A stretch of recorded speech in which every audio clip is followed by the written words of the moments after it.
हाय दोस्तों, मेरा नाम है अक्षय और चार लोग के इस लाइफस्टाइल पॉडकास्ट में आपका स्वागत है। लास्ट पॉडकास्ट में हमने बात की थी मिनिमलिज्म की। बहुत कुछ है अभी मिनिमलिज्म में, काफ़ी कुछ है जो बताने लायक है।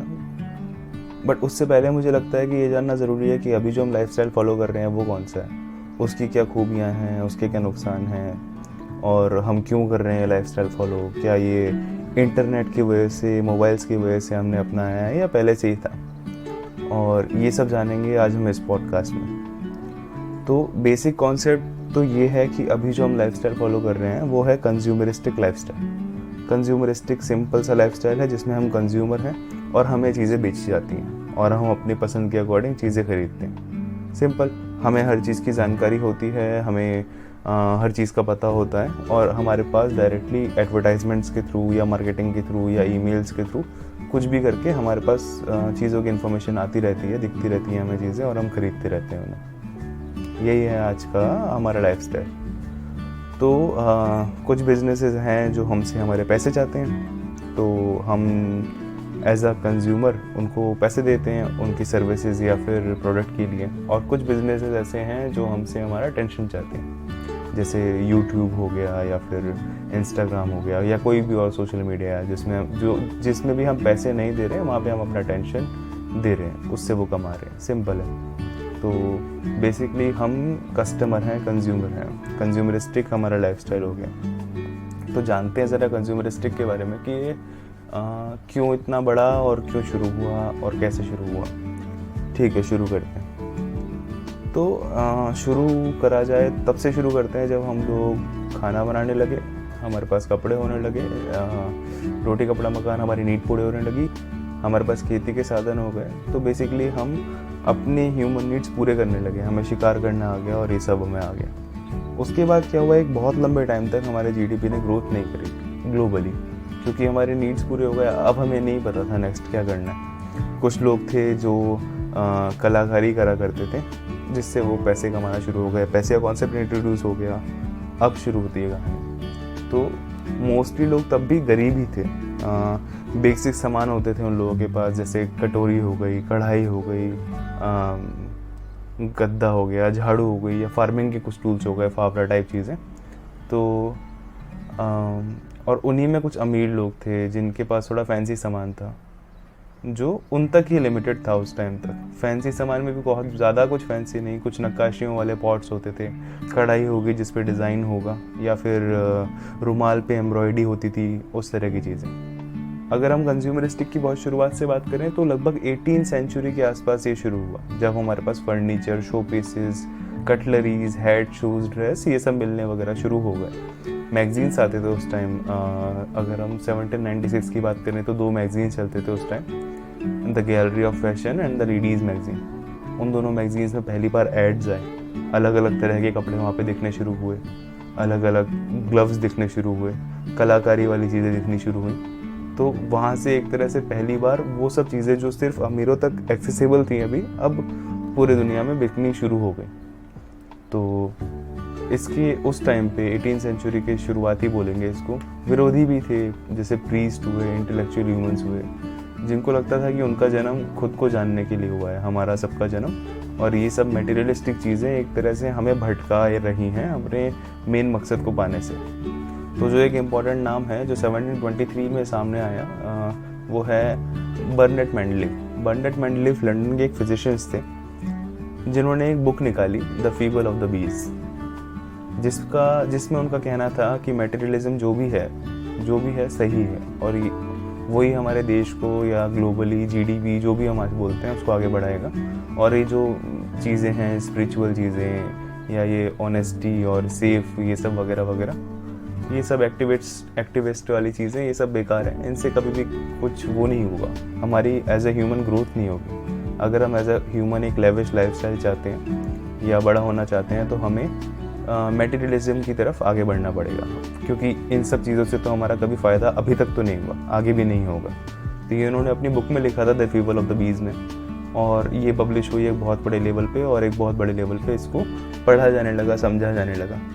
तो फिर लोग अब इसको समझने के बाद ये भी समझने लगे कि मटेरियलिज्म चीज़ तो अच्छी है, और इसके बाद ग्लव्स का शुरू हुआ, हेड्स का शुरू हुआ, हेयर क्लिप्स, वो भी सब सेल होने लगा और काइंड ऑफ स्टेटस सिंबल बनने लगी ये सब चीज़ें कि जिसके पास अच्छे ग्लव्स हैं वो थोड़े रिच हो गए और जिनके पास थोड़े ख़राब हैं वो लोअर कैटेगरी में आने लगे। बट एक पार्टीशन टाइप क्रिएट हो गया। जो एक पोर्शन के लोग थे वो उनका सिंपल सा मानना था कि भाई मटेरियलिज्म इकलौता ज़रिया है सब कुछ आगे बढ़ाने का, एज अ कंट्री ग्रो करने का। और जो दूसरे लोग थे वो कहते थे कि नहीं, अभी भी हमें लगता है कि ह्यूमन नीड है और ज़रूरी है कि खुद को जानें, खुद को समझें, तब हम ज़्यादा आगे बढ़ पाएंगे, एज अ स्पिरिचुअल हो और इस तरह की चीज़ें हों। तो फिर मटेरियलिज्म में बात आई कि अगर आपको पैसे कमाने हैं तो हमें नीड क्रिएट करनी पड़ेगी। जैसे आप सोच के देखो, designer shoes, embroidered handbags, ice cream, ये सब चीज़ें क्रिएट की गई लोगों को खिलाने के लिए, दिखाने के लिए, खरीदवाने के लिए, जिनकी उतनी नीड थी नहीं, क्योंकि बैग तो बैग है, वो अपना काम कर रहा था, बस में एम्ब्रॉयडरी लगाई गई, वो महंगा बेचा गया और लोगों में उसकी नीड क्रिएट करी गई। ऐसे आइसक्रीम आई तो आइसक्रीम की कोई खास नीड थी नहीं वैसे देखा जाए तो। अभी तो मतलब ठीक है, बहुत बढ़िया चीज़ आइसक्रीम, पर फिर भी नीड नहीं थी। मटेरियलिज्म से ही पैसा जनरेट हो रहा था, जिससे शहर बस रहे थे, रोड बन रही थी, हॉस्पिटल फंडेड हो रहे थे, एक अच्छा एम्प्लॉयमेंट जनरेट हो रहा था, वेलफेयर बन रहा था, एसोसिएशंस बन रहे थे, लोगों को काम मिल रहा था। एक बहुत बड़े तबके के जो हम गरीब बोल रहे थे उस टाइम पे, अब वो गरीब नहीं होती है क्योंकि उन सबके पास काम था, एक सैलरी आ रही थी, अच्छा चल रहा था। तो मैंडलीफ का कहना सिंपल सा था कि हाई ऑन मनी हम अगर रहें तो बाकी सब चीज़ें अपने आप हैंडल हो जाएंगी और ये सब चीज़ों की हमको ज़रूरत नहीं है, स्पिरिचुअल वगैरह की। और इस सब के बाद 1723 के बाद हुआ ये कि हमने एक बड़े लेवल पे अपने आप को एक्सेप्ट किया कि हाँ भाई, हमें कंज्यूमर इकोनॉमी चाहिए, क्योंकि इससे ग्रोथ हो रहा है और इससे मज़ा आ रहा है, हम प्लेजर ढूंढने लगे इन सब चीज़ों में। 1776 में वेल्थ ऑफ द नेशन करके एक बुक आई जिसके राइटर थे एडम स्मिथ। इनका एक अच्छा योगदान है। इस बुक में उन्होंने लिखा कि ह्यूमन की नीड है एजुकेशन की, सेल्फ अंडरस्टैंडिंग की और सोशल वैल्यूज सीखने की। हम खुशियाँ चाहते हैं और ये सब भी एक तरह से हम बेच सकते हैं, क्योंकि हमें चीज़ें खरीदने की आदत तो हो चुकी है। तो उन्होंने बुक्स को एज अ बेचना शुरू किया, उसका बिजनेस बनाया। उन्होंने दिखाया कि जो सोशल वैल्यूज़ हैं, जो स्पिरिचुअल वैल्यूज़ हैं, उनसे भी हम इकोनॉमी जनरेट कर सकते हैं और शुरू कर सकते हैं। तो ये पहली बार था कि जब कुछ हम मटेरियलिस्टिक चीज़ों को छोड़ के कुछ ऐसी चीज़ें बेच रहे थे जो हमारे काम की हैं। जो आज हम बुक्स खरीद रहे हैं और जो भी हम कोर्स वगैरह कर रहे हैं, वो एक तरह से एडम स्मिथ की देन है। 1776 से एक तरह से वो वाला दौर आया जिसमें वो वाली चीज़ें भी बिकनी शुरू हो गई जो आपकी लाइफ को थोड़ा मीनिंग दें, आपको समझने में हेल्प करें वगैरह वगैरह। तो एक तरह से अब एक इकोनॉमी क्रिएट हुई जहाँ पे हम वो चीज़ें भी बेच रहे थे जो मटेरियलिस्टिक हैं, प्लस लोगों के पास उन चीज़ों का भी एक्सेस जा रहा था जो कि उनको नॉलेज गेन करने में हेल्प करें या खुद को अंडरस्टैंड करने में हेल्प करें। तो अब ये दोनों चीज़ें का कॉम्बिनेशन करके चल रहा था, चल ही रहा है तब से। फिर एक टाइम आया जब उस टाइम होता क्या था कि आपको कैसे पता कि ये चीज़ कितने की है या ये चीज़ का वैल्यू क्या है। हर एक जगह पे उस चीज़ की वैल्यू अलग थी। आपको नहीं पता कि वो चीज़ जो आपको मिल रही है वो ठीक है आपके लिए या नहीं है। आपको तो खरीदना है, आपने खरीद लिया, उसके बाद बात खत्म। आप चीज़ वापस दुकान पे जाके वापस नहीं कर सकते। और भी इस तरह के काफ़ी सारे इश्यूज़ थे। आपको नहीं पता कि अगर आप कोई खाने की चीज़ ले रहे हो तो उसके अंदर क्या डला है। तो इन सब चीज़ों को सम अप करने के लिए कंज्यूमरिज्म आया। कंज्यूमरिज्म में बहुत सारे लॉज थे। उन लॉज के अकॉर्डिंग हम जान सकते हैं कि अच्छा ये चीज़ बनी कितने में है, इसके अंदर क्या क्या है। हम चाहें तो हम अपनी दुकान पे जाके उस चीज़ को वापस कर सकते हैं अगर वो ख़राब है तो इसी तरह कंज्यूमरिज्म की शुरुआत हुई। बेसिक मोटिव ये था कि हमारे पास सब कुछ हो जो हम चाहते हो, हमारे को वो चीज़ें भी मिले जो काइंड ऑफ एक स्टेटस सिंबल बनाए, बड़ी गाड़ी, बड़ा घर वगैरह वगैरह। अब क्या एक नीड क्रिएट हो गई हर इंसान की कि भाई हमें नेक्स्ट चीज़ चाहिए। हमने ऐसा लाइफस्टाइल चुना जो हो सकता है कि बिजनेसेस के लिए तो बहुत अच्छा है, शायद हमारे जीडीपी के लिए और भी अच्छा है, बट काइंड ऑफ अगर हम पर्सनली इसको देखें तो थोड़ा पंगे वाली बातें हैं इसमें। क्यों? क्योंकि इसमें आते हैं एड्स हमें हर बार ये बताते हैं कि तुम्हारी ज़िंदगी में कुछ ना कुछ कम है जिसको तुम उनके प्रोडक्ट को यूज़ करके पूरा कर सकते हो।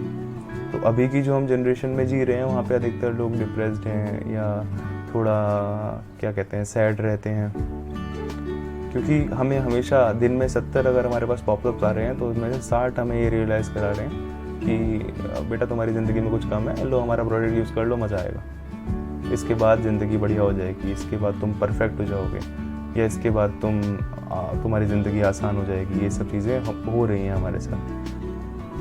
हम सबको पता है कि हाँ ये चीज़ें इस तरह एडवर्टाइज़ हो रही हैं, काफ़ी चीज़ें हो रही हैं, काफ़ी चीज़ें पकड़ी भी जाती हैं। जैसे फेयर एंड लवली क्रीम पकड़ी गई थी, गोरा कर देंगे, गोरा कर देंगे, नहीं कर रहे थे वो गोरा। उस तरह से बहुत सारी चीज़ें हैं जो, तो कुछ लोग हमेशा से ऐसे रहे हैं जिनका नहीं मानना था, जैसे हमने शुरुआत से देखा, उनका मानना था कि मोरली हाई ग्राउंड्स पे होने चाहिए, तो उन्होंने अपनी नेक्स्ट लाइफस्टाइल चूज़ करी। ये वाली चीज़ को एक तरह से डिस्कार्ड किया कि हम ये लाइफस्टाइल चूज़ नहीं करेंगे कंज्यूमरिज्म की, क्योंकि इससे हमें कोई इमोशनल ज़्यादा फ़ायदा नहीं हो रहा है शायद। तो ये अदर लाइफस्टाइल्स कुछ हैं, जैसे मैं मिनिमलिज्म की बात कर रहा हूँ, या फिर एक लाइफस्टाइल है नन्स का, या फिर एक हिप्पी कल्चर है, उनमें है चीज़ें, मॉन्क का लाइफस्टाइल है, या फिर हमारे इंडियन साधुस का लाइफस्टाइल है। इन लाइफस्टाइल में हम लोग कंज्यूमरिज्म से हट के अपनी बात करते हैं, अपने आप को समझने की बात करते हैं, और मुझे भी लगता है पर्सनली कि वो ज़्यादा बेटर लाइफस्टाइल हो सकता है। इसीलिए मैं ट्राई करता हूँ उनको समझने का, पढ़ने का और बताने का। तो 4 लोग में आपको इस तरह के पॉडकास्ट और मिलते रहेंगे, जिसमें हम अलग अलग लाइफस्टाइल्स की बातें करेंगे। तो आप कमेंट्स में बताइए कि आपको कैसा लगा। सुनने के लिए शुक्रिया, और मिलते हैं अगले ब्लॉग पोस्ट में।